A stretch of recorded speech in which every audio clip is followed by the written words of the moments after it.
Well, only on 7 tonight, we are taking you inside the operating room at ECMC, one of the first hospitals in the entire country to get a first ever robotic system for microsurgeries. It is a major investment that the hospital believes will pay off with better patient outcomes and more options for treatment.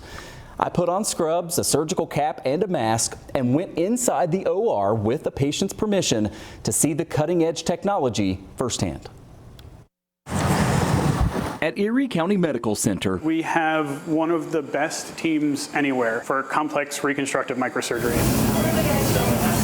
And inside Operating Room 11, we're seeing that team in action with an assist from a new type of technology that's available in fewer than a dozen hospitals nationwide. It takes something that we already do and makes it easier, which allows us to sort of push the limit even a little bit further than you might otherwise do without the technology. Okay.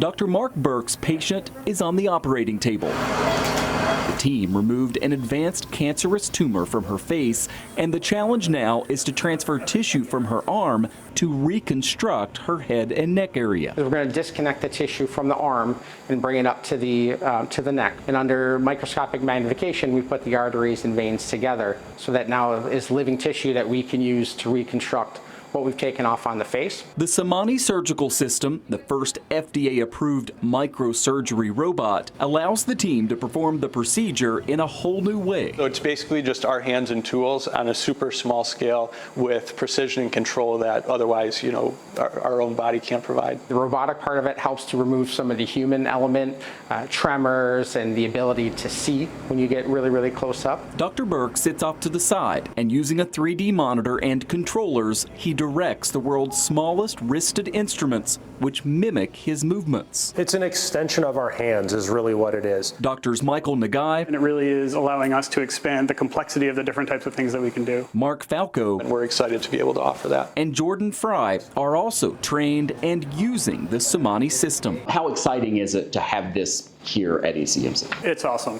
So we'd be doing a surgery with our own hands.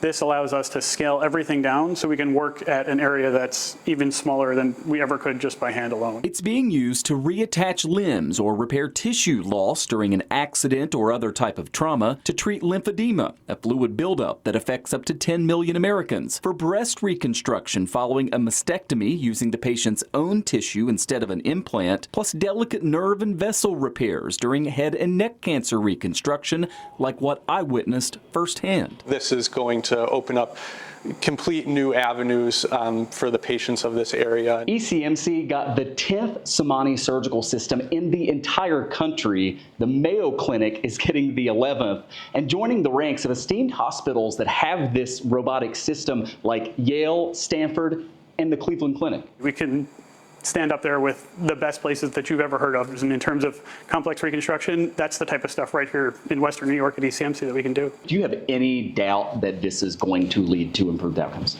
No, I think this is going to be a standard of care at some point in time in the future. Really just compiling data right now to show that this is going to be a reliable, predictable piece of equipment to help with these surgeries and ultimately a better outcome. I certainly started out somewhat skeptical, and it's been impressive, and to echo on what Dr. Nagai said, I think will lead to improved outcomes. It is a big investment. ECMC will spend more than $1 million on the Samani system spread over several years. These surgeons say it's money well spent. I know that this is serious stuff, but you almost seem like a kid on Christmas morning with a new toy, but to really improve people's lives. We've known here at ECMC in our group that we offer something that's world class in terms of reconstruction. So to have the opportunity to help our community realize that they can have that right at home, that's the most exciting part for me. This is sort of the perfect time of year, right? Like to talk about this. It's Christmas, we all feel excited. Really can't wait to have the community understand what this means and the impact that we could have on people's lives with it.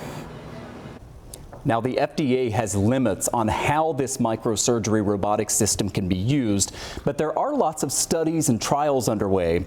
In fact, just a couple of months back, UB neurosurgeon Dr. Adnan Siddiqui performed a first ever brain surgery procedure using the Samani. This happened at Buffalo General. It was part of a neurological clinical trial, so really the sky's the limit on how this might be used in the future.